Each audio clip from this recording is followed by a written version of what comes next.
What's going on, guys, and welcome back to WWE Network and Chill, where every single week I, Graham G.S. and Matthews, break down all the original content I watch on the WWE Network as well as on the E! Network, as today we're talking Season 8, Episode 9, entitled Women Take Center Stage. This is the penultimate episode of Season 8 before the season finale airs next week. I thought the season finale would focus on Evolution, which it kind of sort of will. This episode, though, did culminate with the Ronda Rousey-Nikki Bella Raw Women's Championship match from Evolution. So this was pretty much Evolution right here. I think next week's episode will focus more on the aftermath with Nikki Bella's dating life, which we haven't heard about in a few episodes. What's going on with Brie and her moving. Even Daniel Bryan, that was teased for next week as well. His heel turn facing Brock Lesnar, finally being able to switch up his character. So the real juicy stuff comes next week. This kind of felt like a filler episode to kind of get from point A to point B. A fine episode all in all, but really uneventful compared to recent weeks, and especially with what's to come on next week's season finale. So this episode kicked off with Brie talking about her last week in wrestling and the lead up to Evolution being on Raw, then Evolution, which will mark her retirement from wrestling. As she noted on last week's show, she plans to retire from wrestling for good coming out of Evolution, which I'm not sure if even that will stick. I did read a headline just this morning talking about how, I'm tempted to come back. That's what Brie Bella said. It's like, Jesus Christ, will this girl ever really hang up her boots for good? She's like the Ric Flair of the women, but nevertheless, they talk about how excited they are for Evolution. They do a lot of media in the lead up to the pay-per-view. Brie talks about how she wants things to go back to normal, but Nikki says, you crave normal, but you always get craziness mixed in anyway, like wanting another baby, moving, all this other stuff. As badly as you want things to go back to normal, a normal for Brie Bella is essentially crazy for everybody else, from what it seems like. And Nikki doesn't want Brie to feel checked out before she even wraps up her wrestling career, because at this point, Brie's already fully focused on moving, having a second baby, being done with wrestling. Nikki doesn't really feel that Brie's enjoying every moment for what it is in the lead up to their final WWE match for the foreseeable future, because of all the injury stuff with Liv Morgan and the feedback and all the aftermath and all the hate that she's been getting from the fans. She doesn't fully feel that Brie is embracing the enjoyment that their return has given them since they came back a few months earlier. So Nikki kind of feels mad at Brie for being bitter about everything that's happened and the injury stuff, like I said. So to kind of make up for it, Nikki wants to hold a pep rally before Evolution, either the Friday or Saturday before the pay-per-view, to kind of get people pumped up, but also to get Brie back in Brie mode, so to speak, to kind of get her hyped up before the Ronda Rousey-Nikki Bella match at the pay-per-view, to kind of get her back in good spirits, so they kind of go out on a high note at the event.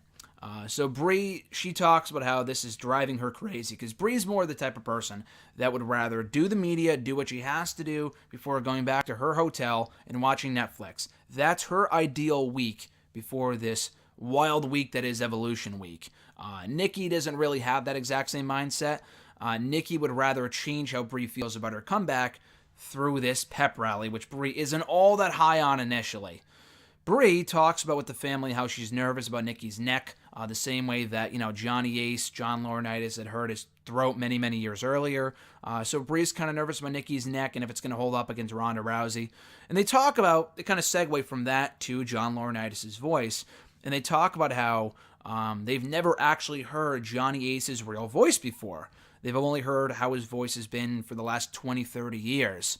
And even Kathy admits, Mama Bella says, Johnny's always been bothered about how people mock his voice. Yeah, maybe funny in the moment, but he kind of feels bothered about it in private, about how people kind of mock his voice and kind of make it out to be this joke, which in reality he's had to deal with for the last 20, 30 years of his life, and there's no way of going back. And that's kind of a recurring theme throughout this episode as well.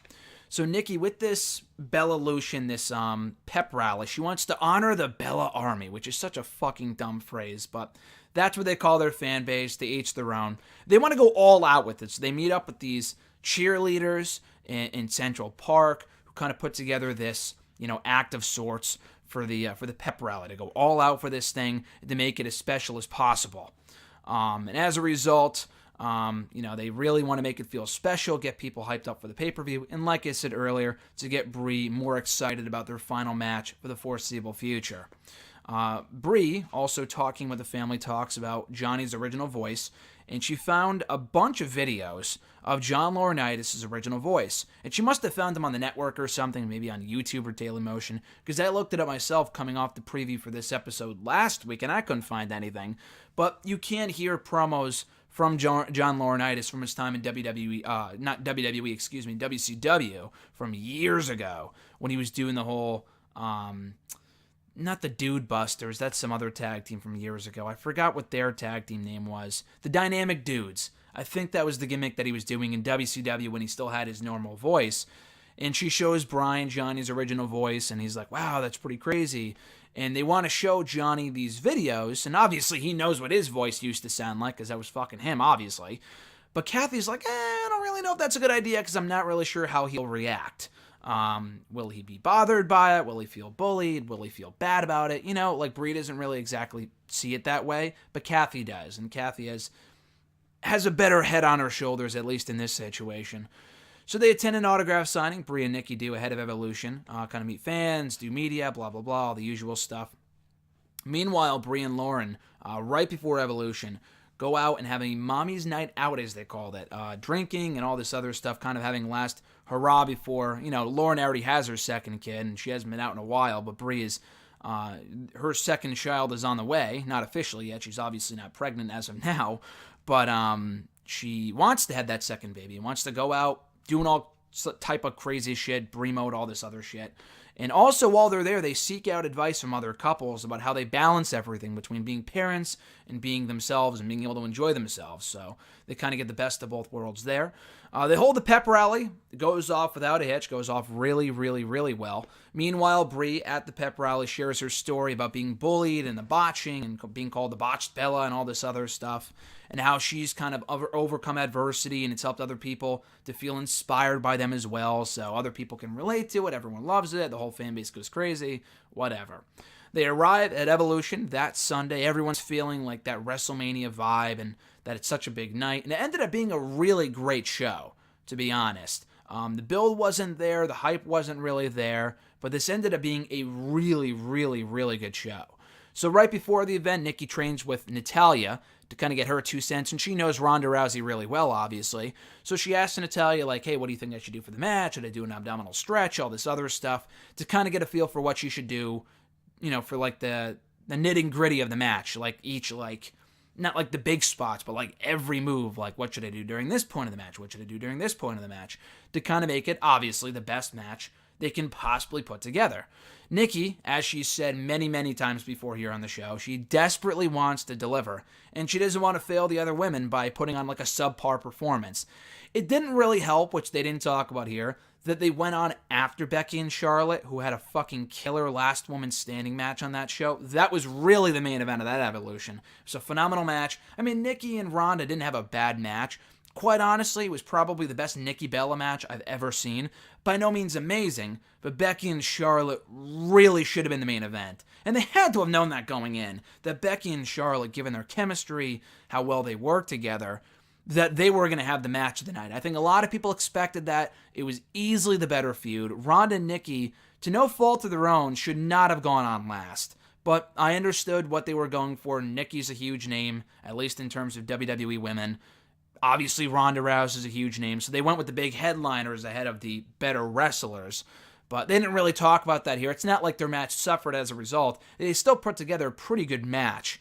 But I still say that Charlotte and Becky had the better bout of the two on that show. And definitely one of the better women's matches, not even all year, but one of the best women's matches I've seen, period, in this company. That's how well Charlotte and Becky work together. Nonetheless, so backstage before the match, before Nikki and Ronda go out for the match, the Bellas talk about crediting Johnny Ace, their own stepfather, for finding them, discovering them many years earlier, and how crazy it is that they went from being like athletes in other sports and models and whatnot to now main eventing a WWE pay-per-view. And they also segue from that into John Laurinaitis losing his voice. And Brie asks him about it, and John Laurinaitis saw it as, as Kathy said earlier, he saw people mocking his voice as a form of bullying. But he didn't want to fix his voice, because Brie goes, why don't you just fix your voice? And he goes, yeah, there's, surgeries I can do now to fix my voice. There were surgeries back in 1992 when I first messed up my voice to fix my voice. But I didn't really want to because I wanted to be positive. I wanted to have strength in myself, and I didn't want to let it affect me. So that's why I didn't fix his voice originally, and Brie and Nikki are inspired by that, specifically Brie, who's gone through a lot of shit during this comeback, in certain situations rightfully so, but she sees that and like, wow, like obviously just getting your voice fixed, obviously that's something you want to do, that's different, but if you're doing that just to appease other people, that's not the right path to take. That's not the answer. That's not the solution to the issue. So she sees that, feels very inspired by that. Then Nikki realizes that, I was chosen by the boss to main event this pay-per-view. That's a huge, feeling of being proud of yourself, feeling confident in yourself and in your abilities as well, that I was chosen over everyone else to main event this pay-per-view. Obviously, a lot to do with that is the fact that Nikki Bella has been a big name for this company for years. It's not the fact that she's been around, on a regular basis in recent years. She kind of semi-retired about 1.5 years, 2 years ago. So she kind of came back out of nowhere, main evented the pay-per-view before descending back into the darkness, and we haven't seen them since, but whatever. And she talks about how she's ready to give the world the best match of her career. And then they show highlights of the match. They don't show the finish. I'm sure they're saving that for the beginning of next week's season finale. But to be honest with you, I really did think this was Nikki Bella's best match in WWE. And if it wasn't, I challenge anyone to find me a better Nikki Bella match than the one she had with Ronda Rousey at Evolution. It wasn't the best match of the night, but it was easily the best Nikki Bella match I think I've ever seen. And she had a few good matches with Charlotte Flair back when Charlotte first debuted on the main roster in 2015. And she actually had a pretty good match with Natalya a few years ago, too. I think it was like a Falls Count Anywhere match on SmackDown. Aside from maybe those two matches, I cannot name a better Nikki Bella match than what we saw at Evolution between her and Ronda Rousey. And that's how they close out the episode, kind of leaving you hanging for the finish of this match. Obviously the fucking Total Bellas fans who don't watch WWE don't know how the match ends, but the match has been old now. It's like 5 months old. So we all know that Ronda Rousey retained the title and that Nikki Bella lost. But next week's season finale, as I said earlier, kind of centers around and focuses on the aftermath of Evolution. Not so much the event itself, but rather what's going on with Nikki, her dating life. Has she been keeping things from the family? Brie, her moving, teasing tension between Nikki and Brie, which feels like the fucking premise of every episode of the show ever, including Total Divas. And really, in terms of what I'm interested in, seeing Daniel Bryan go heel. In his thought process, we even hear a brief snippet at the end of this episode with him saying like, yeah, finally I've been salivating over the idea of doing something new, going heel, doing something fresh. So hearing Bryan's comments on that for next week, and hopefully it's not like a 2-second segment. Hopefully it's a little more than that on next week's show. We get to hear from Bryan about going heel, becoming WWE Champion again, facing Brock Lesnar at Survivor Series, a match that he's wanted now for like 4 or 5 or 6 years. So it's going to be cool to hear from him about that on next week's show. But yeah, that was Season 8, Episode 9, Women Take Center Stage, that edition of Total Bellas. Thank you guys for checking out my review. It was a decent episode overall, but if you didn't catch it, I would say hold off until next week. That's going to be the more newsworthy episode as they cap off Season 4. And I apologize, I wrote Season 8 here. I don't know what the fuck I was talking about. It was Season 4. I don't know why I wrote that. I guess because it was Episode 8 last week. So probably it would be best if I changed that in the document here. But so I'm going to write Season 4 in the title of this video. But if you heard me say Season 8 before, I apologize. God forbid if we get to Season 8 of the show, the ratings, if they're any indication, this show probably won't get a Season 5, but I guess we'll soon find out. But thank you guys, like I said before, for checking out the video. I appreciate it. Be sure to like the video, drop a comment, share the video, and subscribe to the channel for more content. We'll be back in a few days with my review of WWE Photo Shoot with Natalya, I believe on Friday. And then a new review of the Season 4 finale of Total Bellas next either Monday or Tuesday here on the channel. So until then, guys, have a great rest of your week. I'm Graham G.S. Matthews, and I'll catch your ass down the road.